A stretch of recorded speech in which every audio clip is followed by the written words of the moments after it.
Welcome to the Life Fellowship Ministries International broadcast.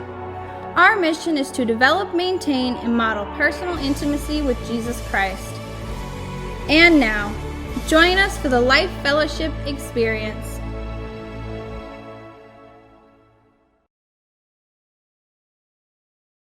Right now, we are currently in a series about the life of Joseph, the 11th son of Jacob. The story so far is one of love, betrayal, jealousy, hatred, and major family issues. Well, it sounds like the evening news, doesn't it? Or maybe for some of you, Thanksgiving dinner. I don't know.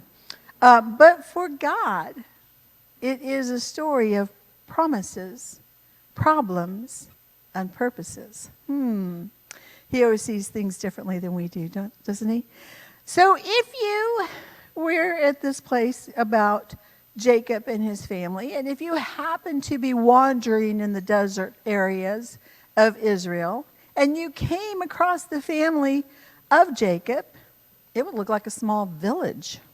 I mean, Jacob, 2 wives, 2 servant wives, 12 sons, servants, and all his herds, all his flocks, and so many tents, so many people, so many animals.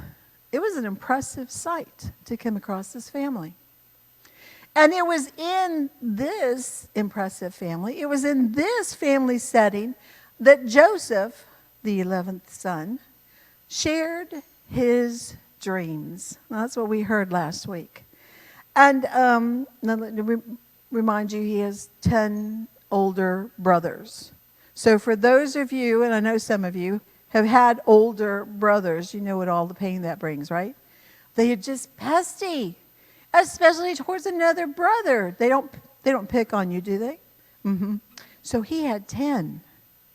And the dreams that Joseph shared and told them was that the family would bow down to him. Yeah, that went over well. Every one of his brothers would bow to him, and his mother, and his father. Okay, let me tell you the dreams that he shared. Not one of them did any of those people embrace or encourage. Jacob, his father, would ponder about them and wonder, well, what does that mean? But the brothers chalked it up as simply another reason to hate Joseph. And why would they hate him? Well, let's start with Jacob making it very obvious that he was his favorite. That doesn't work, families. He was the firstborn of Rachel, who was Jacob's true love. This was their firstborn son. Remember, he's the 11th one who has come along. And Joseph did have a brother through same mom, Rachel, but it was in giving birth to Benjamin that Rachel died. So it was kind of, yeah, that's another son I have from the woman I love so much, but it was a bittersweet, because by his birth, the love of his life died. Now, the Bible doesn't say, well, let me tell you this part too. As if though it wasn't enough that Jacob would make it so obvious that Joseph was his favorite, he decided, I'm going to really make it obvious, and I'm going to have a coat tailored for you. And it's not going to be a coat of just one brown or one camel color or one black or whatever. It was multicolored. We call it the coat of many colors. And you see, when you do that, when you have a coat tailored in that fashion, it's expensive too. So not only is he the favorite, he gets the best. Now, the Bible doesn't say specifically, but when we read the story, the evidence shows that Jacob spent a lot of time with Joseph. Now, we know this because the method of schooling back then was to share and show. Parents told you, and then they showed you how it was to be. And Joseph would hear from Jacob the life experiences that Jacob had. Jacob was a rascal, let me just tell you that. But he always had God. And he told his sons about God and about serving him. And it shows that Joseph realized what was being told. So parents, never give up on telling your children right. It may not be obvious immediately, but it will show up. And it wasn't just Joseph, because he got to spend so much more time with his father Jacob, that received all this information. The other sons also had received from him.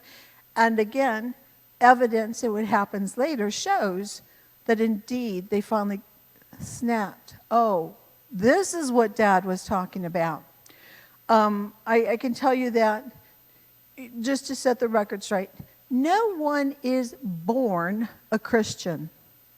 You may be born into a Christian environment, but see, the idea for us, this wasn't for them, but for us, the idea of being a Christian means you have decided to be a Christ follower and have accepted Jesus as your Lord and Savior. It's a decision you make. Everyone must make the decision for themselves. It's not just because, well, Mom and Dad go to church, therefore. Nope. Can't rest on that one. And that's what these sons of Jacob, these sons of Jacob realized in following their dad and following his God, that one day they would have to make him their God as well. So I want to pick up the story where we left off last week and go to Genesis chapter 37 in verse 12, and I'm going to read through 14. Soon after this, well, you would have to realize that the things that I was talking about, the dreams that he shared and such, soon after, and the coat came. Joseph's brothers went to pasture their father's flock at Shechem. When they had been gone for some time, Jacob said to Joseph, "Your brothers are pasturing the sheep at Shechem. Get ready, and I will send you to them." "I'm ready to go," Joseph replied. "Go and see how your brothers and the flocks are getting along," Jacob said. "Then come back and bring me a report." So Jacob sent him on his way, and Joseph traveled to Shechem from their home in the valley of Hebron. Most of us do not understand, I know I didn't, shepherding. Patiently walking with animals, keeping them together, driving them to pastures where they could graze safely, leading them to waters that they could drink because they're clean and good, watching over them through the night to make sure predators don't come in and steal them or eat them. And predators could be 4 or 2-footed. The trip from Hebron to Shechem was probably about 50 miles north. So when he said, "Joseph, go check on your brothers," that was a 50-mile walk, because he didn't hop on his bike. He didn't jump in the car. I doubt he even rode a donkey because of what the scriptures tell us later. So that's a good little march. I mean, sometimes some of us have trouble going around the block, right? 50 miles. And this was country that was not paved or flat, was mountainous and had pastures and grazing. So he's looking for his brothers. The sheep that were being taken care of by the brothers, they understood. They understood that this was their livelihood. They weren't just doing some kind of a job for Dad. This was the Jacob family working the family business. They had taken those sheep 50 miles. The sheep represented for all of them their livelihood. It was their food, it was their clothing, and it could be used for exchange. They could switch out a sheep for some coin or some oil or some tent, whatever their needs might be, as someone may have needed a sheep. And yet, these guys knew how important it was to take care of the family business. The other 10 did. The youngest was just not ready yet. He was too young. But Joseph. Where's Joseph? The 10 of us are here working. The 10 of us are here making our money for our dad and for ourselves. The 10 of us are taking care of the family business. Why does he get to stay at home? Don't you know that was a lovely conversation? And let's add that Jacob, the dad, sends Joseph, the son, to go spy on them and come back and report what they're doing. I mean, it wasn't like, he told, go see what they're up to, and let me know. He set him up. And you have to realize that obviously 50 miles, that's a long way from home. They didn't have a cell phone. So if he's sending him out, he being Jacob, sending out Joseph to go check on the brothers 50 miles away, there had to be some kind of a trust factor in there because he had to be old enough to make that hike. So we're not talking about a young kid. We're not talking about a baby boy. We're talking about a young man. And he had the trust to send him. But there's always risks. Let's continue the story. And picking it up in 15. When he, that would be Joseph, arrived there, a man from the area noticed him wandering around the countryside. "What are you looking for?" he asked. "I'm looking for my brothers. Do you know where they're pasturing their sheep?" All right. And he says, "Yeah, they have moved on from here. I heard them say, 'Let's go to Dothan.'" So Joseph followed his brothers to Dothan and found them there. Now he had to go up another 15 miles further north, a little bit west, I believe. And I had to wonder about that. All we know in the scripture says a man noticed Joseph wandering around. "What are you looking for?" "My brothers." That's how he answered him. And the guy answers, "Oh yeah, they were here."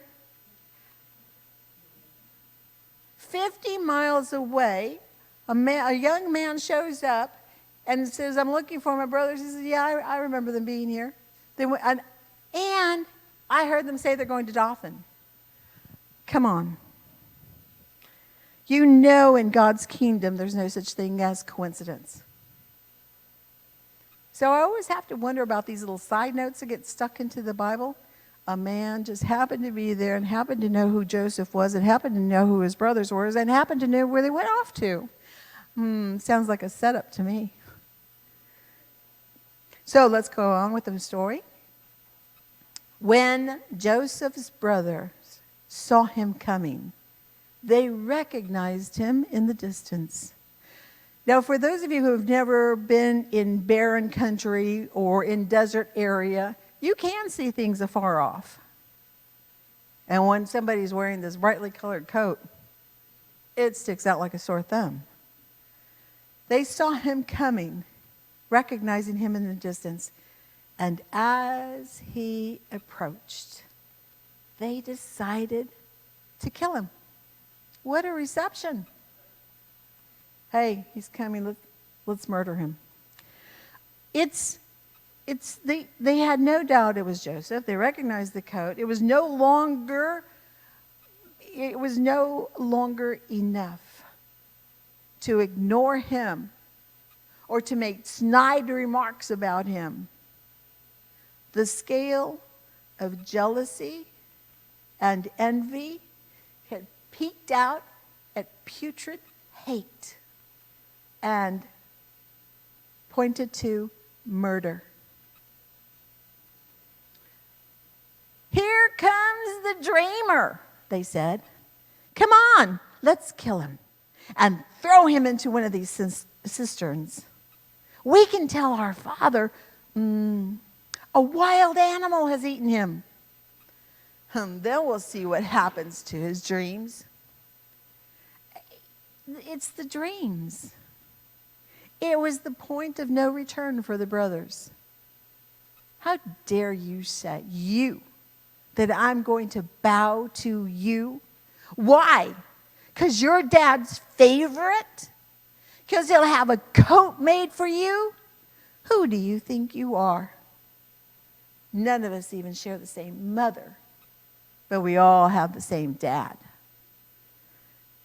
It just boiled up in them.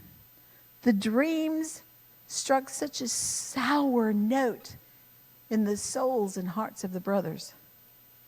Not only did they hate Joseph to the point of wanting to murder him, that showed little regard they had for their father. Schemers. 21. But when Reuben heard their schemes, he came to Joseph's rescue. Let's not kill him. Reuben was the eldest one, firstborn. And we know about his great love of his father for his father. Firstborn son, of course he's going to want to be with his dad. And he's running around there for a little bit. If you recall the story from last week, it is this same Reuben who found the mandrakes, the aphrodisiac. And he was so excited. Can't you just see him? Oh, Mom, look what I found. Look. This means Dad will come to us tonight. He'll sleep with us in our tent. We'll have Dad come and join us for dinner tonight. So excited. He just wanted Dad to notice him, to want to be with him. Why don't you love my mom, Dad? You're always over there and she doesn't even have any children. It started back then. Let me ask you this. Do you think that means that Reuben actually loved Joseph?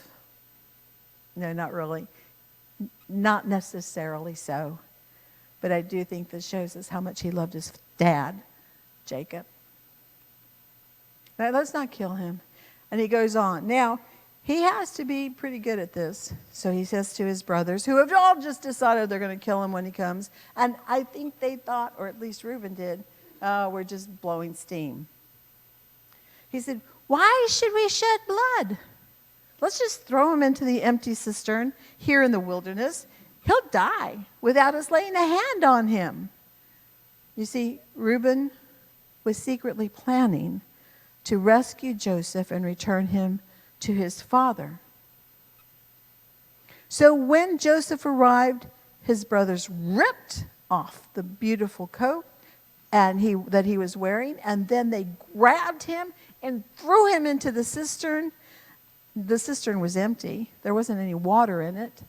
They did part one of what they had talked about. Of course, they had planned on killing him first and then throwing him in, and Reuben was like, whoa.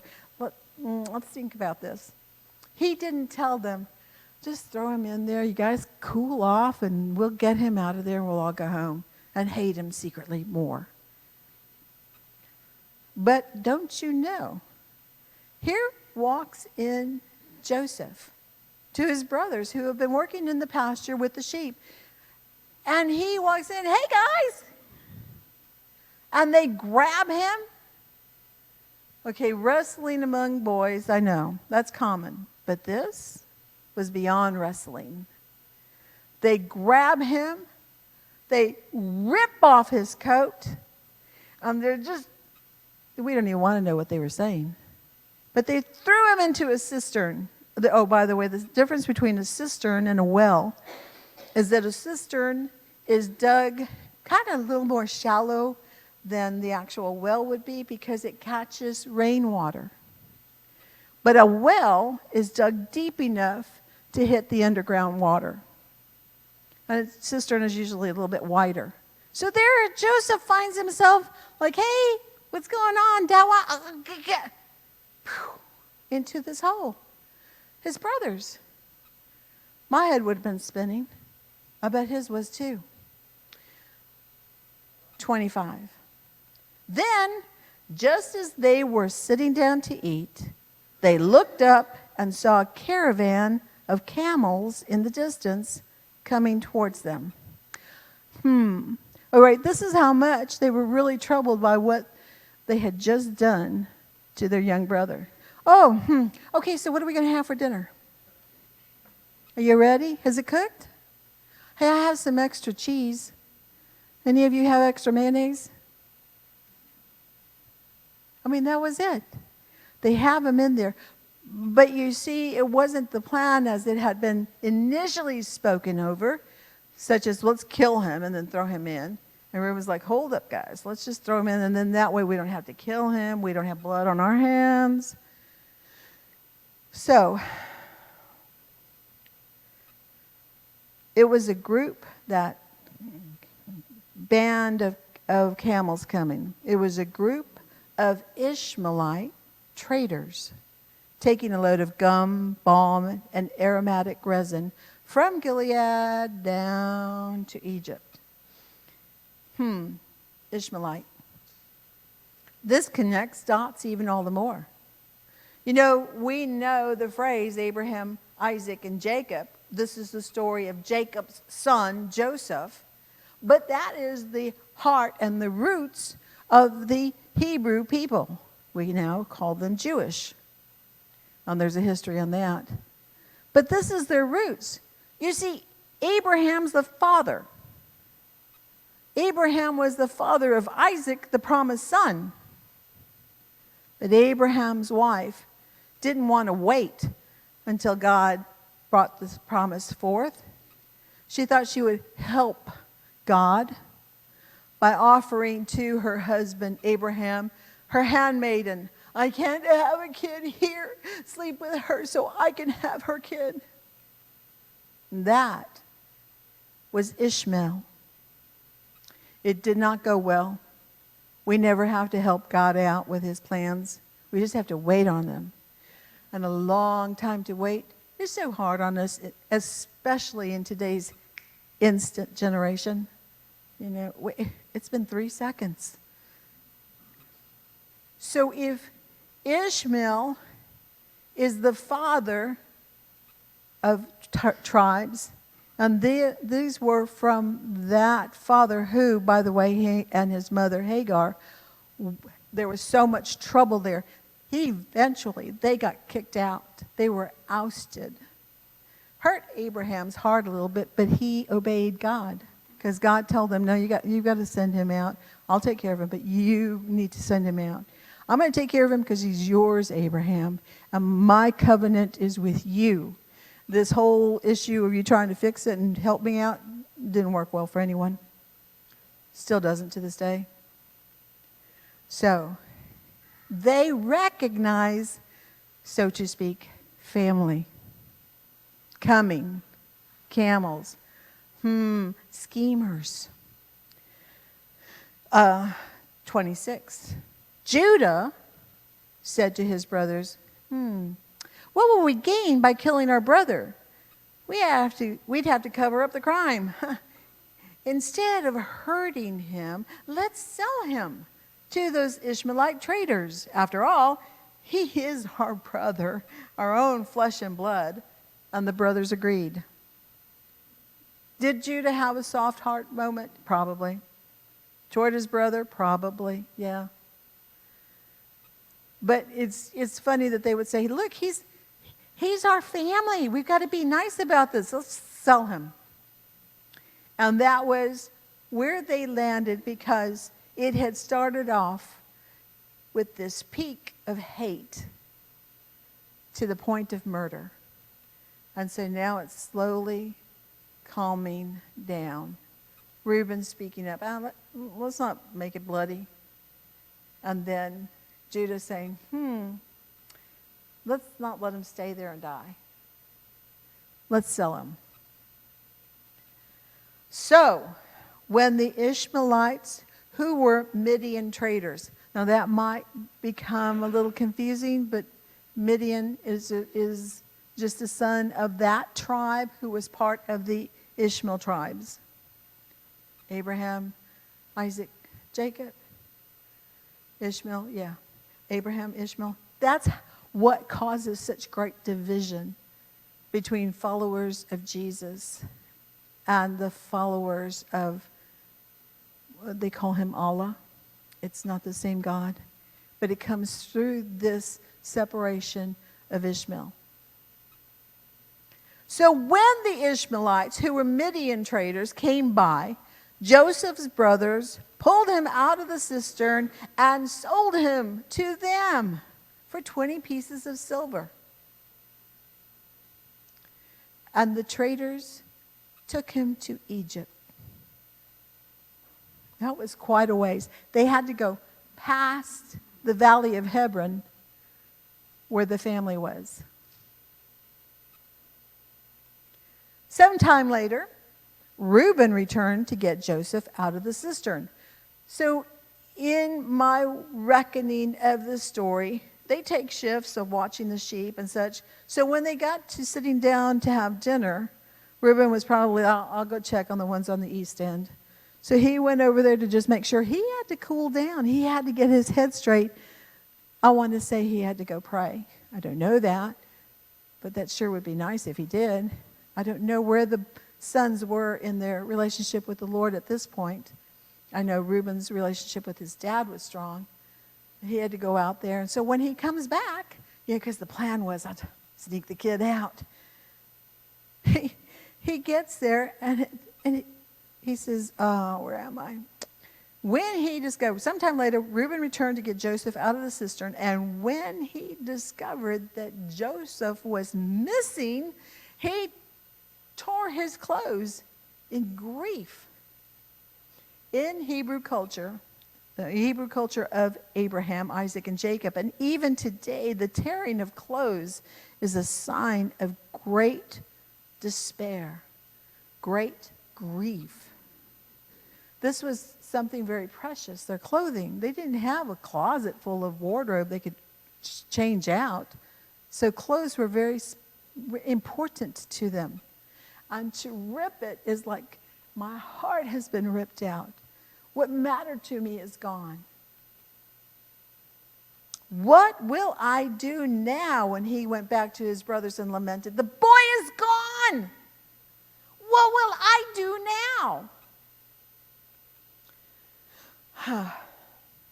He is grieved. Reuben is grieved at not only the loss of Joseph, but also the anticipation of the father's reaction.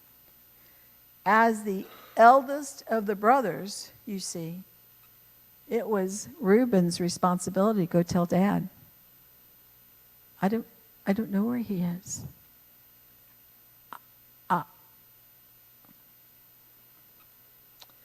37. Coming to grips with what the reality is of what they had just done, the brothers scramble. And the brothers killed a young goat, took that coat. Notice they didn't get rid of it. And they dipped it in the goat's blood. They sent the beautiful robe to their father with this message. Look what we found. Doesn't this robe belong to your son? Your son. Not, is this our brother's robe?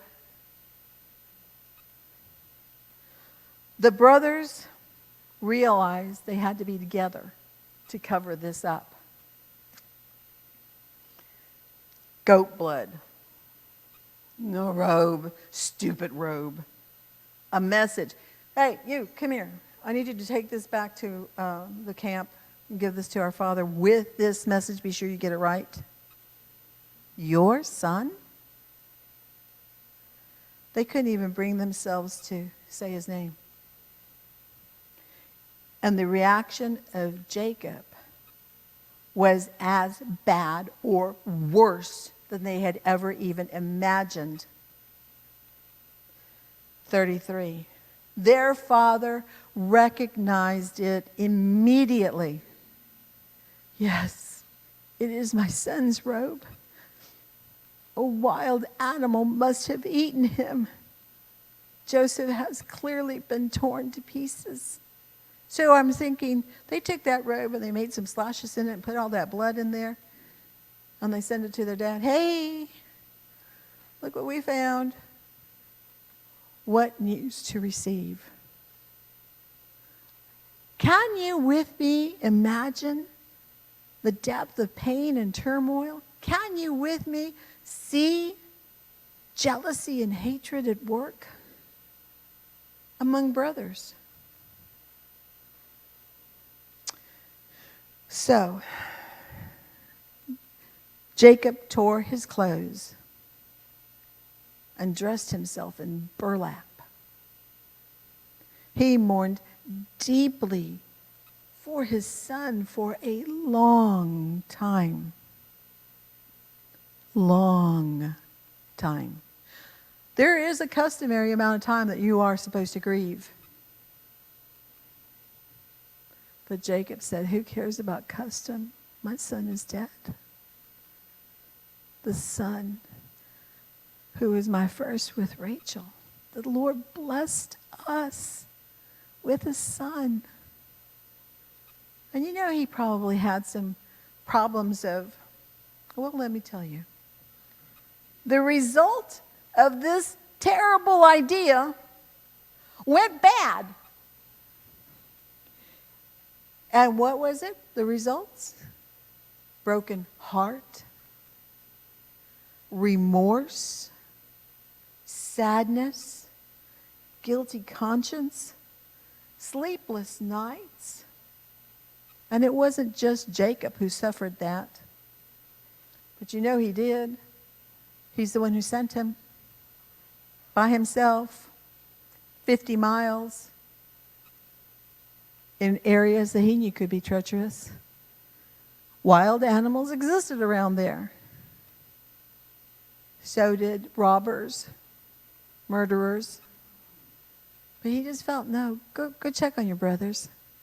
Tell me what's going on. Come back and let me know.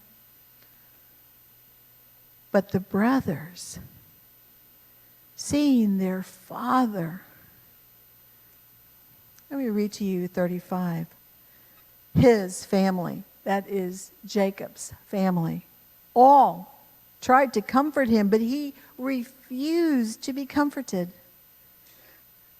I will go to my grave mourning for my son, he would say. And as soon as he would say it, he would weep. Jacob refused to be comforted. No, what are you going to give me? What are you going to say? Go away. All of them tried. All of them. Every son who was involved tried to cover his shame and tried to comfort his father, because he was father to all the sons. And Leah, she didn't have anything to do with it. Bilhah, Zilpah, they didn't have anything to do with what had happened, but they said, Joseph is gone, we know. But Jacob, you still have not. Go away. Jacob mourned. It was so obvious he was the favorite. So this is the way we're going to fix it? He refused comfort. He remained in misery, in torment, in distress, no peace, no joy. Picking the story back up. Meanwhile, the Midianite traders arrived in Egypt, where they sold Joseph to Potiphar, an officer of Pharaoh, the king of Egypt. Potiphar was the captain of the palace guard. Now that's a whole story all in and of itself, but let me tell you this. It's estimated that Joseph was around 17 years old. Gentlemen, do you remember how you looked when you were 17, or some of you who were there? Right? And that he was good looking, it's written that too, and in good physical shape. Joseph left his father's home dressed nicely, sharp looking, and looking for his brothers and his herds. And he may have even been thinking about his dreams as he was wandering around out there. The brothers grabbed him, rip his coat off, throw him in a cistern, and then sell him to slave traders. And he finds himself in Egypt to be sold, which means he had to be stripped, so that whoever was going to buy him would be able to see what they were buying, nothing hidden.